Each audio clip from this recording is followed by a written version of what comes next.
Welcome back to planetfuckyou.com. Moving on. Now, we've all heard the saying, as California goes, so goes the nation. Well, it looks like the swine are on the march in California, storming houses and stealing the weapons from the inhabitants. We click on the next link on planetfuckyou.com. It takes us over to Bloomberg. Oh, yes, Bloomberg. The poster boy for modern-day American sociopathology. Mindless detachment from reality. Insane power-mongering. Decadent slob. Oh, I could go on. The headline reads, California seizes guns as owners lose right to keep arms. I'm sure he loved that one. Wearing bulletproof vests and carrying .40 caliber Glock pistols, 9 California Justice Department agents assembled outside a ranch-style house in a suburb of East Los Angeles. They were looking for a gun owner who'd recently spent 2 days in a mental hospital. They knocked at the doors, asked if they could come in. About 45 minutes later, they came away peacefully with 3 firearms. California is the only state that tracks and disarms people with legally registered guns who have lost the right to own them, according to Attorney General Kamala Harris. Almost 20,000 gun owners in the state are prohibited from possessing firearms, including convicted felons, those under a domestic violence restraining order, or deemed mentally unstable. By who? What do we know about the guns that are already in the hands of persons who, by law, are considered too dangerous to possess them, Harris said in a letter to Vice President Joe Biden after a Connecticut school shooting in December left 26 babies dead. She recommended that Biden, heading a White House review of the gun policy, consider California as a national model. Oh, yes. As California goes, so goes the nation. As many as 200,000 people nationwide may no longer be qualified to own firearms, according to Garen Whitmute, director of the Violence Prevention Research Program at the University of California, Davis. Other states may lack confiscation programs because they don't track purchases as closely as California, which requires most weapons sales to go through a licensed dealer and be reported. No, of course not, because in some states there's still a bastion of fucking common sense in some little enclave somewhere that you fags haven't touched. Very, very few states have an archive of firearm owners like we have. You can almost hear this fucking queer drooling. Harris, a 48-year-old Democrat, naturally, has asked California lawmakers to more than double the number of agents from the current 33. That does seem kind of small for California. They seized about 2,000 weapons last year. Agents also took 117,000 rounds of ammo and 11,000 high-capacity magazines.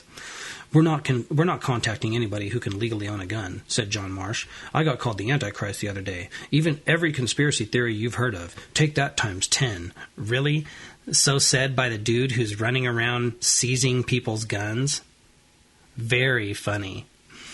The no-gun list is compiled by cross-referencing files on almost 1 million handgun and assault weapons owners with databases of new criminal records and involuntary mental health commitments.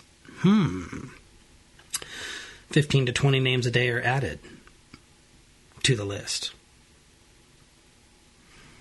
Merely being in a database of registered gun owners and having a disqualifying event, such as a felony conviction or restraining order, isn't sufficient evidence for a search warrant, this motherfucker says. But of course, they're still running around doing it. How?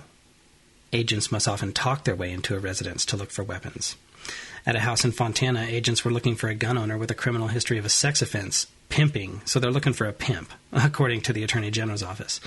Marsh said that while the woman appeared to be home, a woman pimp, they got no answer at the door. Without a warrant, the agents couldn't enter and had to leave empty-handed. They had better luck in nearby Upland, where they seized 3 guns from the home of Lynette Phillips, who'd been hospitalized for mental illness, and her husband David. 1 gun registered to her, 2 to him. The prohibited person can have access to a firearm, regardless of who the registered owner is. Even if they're involuntarily held, huh? In an interview, as agents inventoried the guns, Lynette Phillips said that while she'd been held involuntarily in a mental hospital, the nurse who admitted her had exaggerated the magnitude of her condition. Really? So imagine that. You think they might be encouraged to do that? The next story we'll touch on involves former NFL quarterback Floyd Eddings Jr. It appears that he was a high school basketball coach, and now he's charged with fucking several of the players on his basketball team. He was arrested. He's currently employed as a security guard at the college. He was charged with all kinds of crazy shit: sexual penetration of a minor by force, sexual penetration with a foreign object on a victim under 16, 2 counts of L&L with a 14 or 15-year-old. I mean, they fucking really painted this dude out to be a total monster, which you gotta, I mean, if the allegations are true, it's just, it's a tough one. You click on the link and it appears there's a lot of support, a lot of love for the guy. You read the comments and the stories. I'm not going to go over it. But it appears there's a lot of support from the guy, a lot of people posing as students and, faculty members and all kinds of stuff. But I think it's interesting because he was a former NFL quarterback. He actually started 7 games with the New York Giants. So, Floyd Eddings Jr., quit raping, goddammit. Moving on. The next story we'll touch on involves your bloated government studying some bloated lesbians, or at least paying for it to be done so. In fact, here, with all the sequester hysteria, it looks like they're getting ready to grant $1.5 million to someone to tell us why dykes are fat, as opposed to faggots who are slender. Now, this story is a couple days old, so I've heard it advanced that dykes are fat because women in general tend to care a lot more about love and emotional, intimacy, intellectual intimacy, emotional intimacy, than bodily perfection, whereas men are so shallow and hopeless and wicked that they care so much that the faggots have got to be, in ultra good shape, or else he knows he can't keep his fag buddy from running and fucking some other dude's ass. So, this link takes us to a story on CNS. The headline reads, Feds spend $1.5 million to study why lesbians are fat. The National Institutes of Health has awarded $1.5 million to study biological and social factors for why 3/4 of lesbians are obese and why gay males are not, calling it an issue of high public health significance, because there's so many fucking dykes running around. Brigham and Women's Hospital in Boston, Massachusetts has received 2 grants administered by NIH, Eunice Kennedy Shriver National Institute of Child Health and Human Development, there's a fucking mouthful, to study the relationship between sexual orientation and obesity. Obesity is one of the most critical public health issues afflicting the United States today. The description of the grant reads, racial and socioeconomic disparities in the determinants, distribution, and consequences of obesity are receiving increasing attention. However, one area that is only beginning to be recognized is the striking interplay of gender and sexual orientation in obesity disparities, it states. It is now well established that women of minority sexual orientation, i.e. dykes, are disproportionately affected by the obesity epidemic. In stark contrast, among men, heterosexual males have nearly double the risk of obesity compared to gay males. So fags are really slender. I wonder if that's why you always hear women talking about why faggots are so good looking. The investigators say there has been almost no research devoted to this disparity, and they have set out to find the biological, psychological, and social factors behind it because, of course, there are all those things, and it's not just common sense. Unbelievable, though. Can you imagine putting a study together like this? I once heard a very beautiful and intelligent woman I know say, if they hate, let them hate, and let grant money pile up. I thought of you when I read this. It's funny because it's true. Hey, if they hate, let them hate. Because a lot of people do hate a fat dyke. So, hate on, haters. And speaking of hate, it looks like bullies are getting out of control in New York. So much so that they're even pushing each other out the back of a moving school bus at the disabled school. That's right, the private school for disabled kids. We click on the link. It takes us to NBC New York. The headline reads, Boy pushes girl out of moving school bus. School administrators are investigating after a disabled girl was thrown out the back door of a moving school bus by an alleged bully. The Department of Education confirms that the principal of the Brooklyn Children's School, a private school for disabled students, is setting up meetings with the parents of the children involved in the dispute last Friday. Authorities say one matron was on the bus at the time. The 13-year-old girl told the Daily News that one student had been spitting on her and tossing books at her, and a matron told her to move to the back of the bus to get away. After she did this, she said another boy came at her and pushed her out the back door. He also fell out the door with her. She broke her collarbone in the fall. She was treated at Brookdale University Hospital. Officials say the boy who pushed her is being disciplined and may be placed on another bus route. You figured they'd charge the motherfucker with assault, right?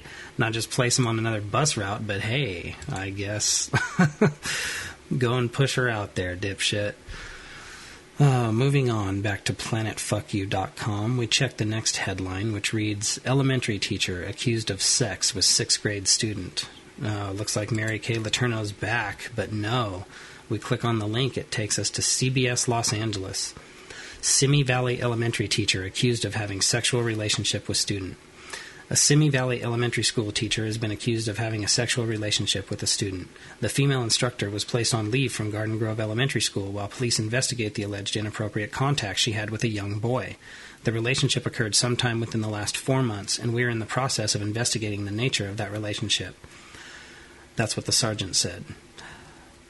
K-Cal 9's Andrea Fuji reported that rumors were spreading on campus about the possible sexual misconduct. Jay Lackenpaul, a past Garden Grove student, said his friends heard of a 6th grader bragging about how he had sex with a 6th grade teacher. The way that kid's background was kind of makes it seem like they were rumors, the kid says. Parent Efrain Munoz says his son brought home a letter from the principal about the situation on February 26, which said in part steps are being taken to address allegations recently raised about inappropriate conduct by a teacher at our school. Blah, blah, blah. What's really going on? They don't tell you that much in the letter, and that's the problem I have, this dude says. And I imagine that is a problem. So, Garden Grove Elementary, well done. And from Garden Grove Elementary to Houston, Texas, we travel. The next headline is quite shocking. It reads that an 11-year-old was arrested for raping his 6-year-old sister, and his mom tried to cover up the crime. Pretty horrible, right? We click on the link, it takes us to CBS Houston, and that's exactly what the headline reads. 11-year-old arrested on rape allegation. Oklahoma City police say a woman and her 11-year-old son have been arrested after the boy allegedly raped his 6-year-old sister. The Oklahoman reported Monday that the woman was arrested on a complaint of failing to report child abuse, while the boy was arrested on a rape complaint. Both are in custody. Police say the girl told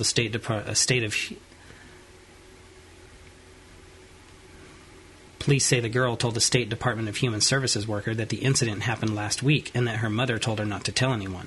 Police say the allegation came to light when an older sister learned of the incident, and the 6-year-old is now in protective custody. Wow there, scumbag mom.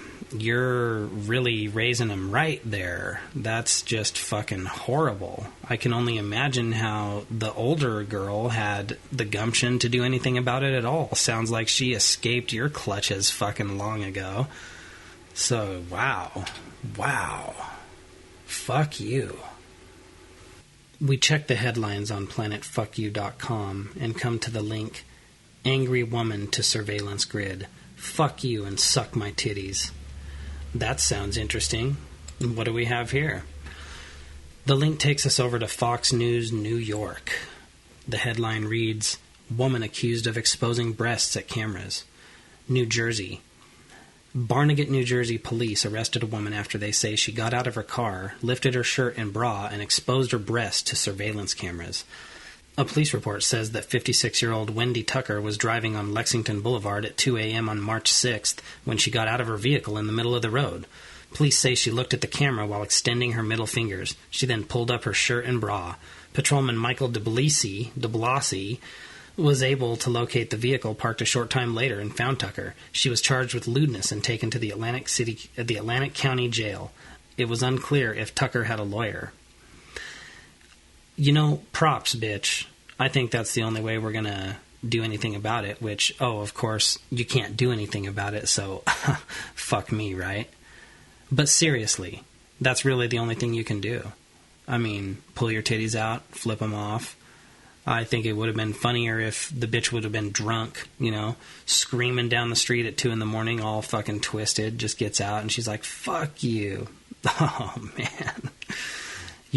Wendy Tucker, you're badass. And spy cameras, fuck you.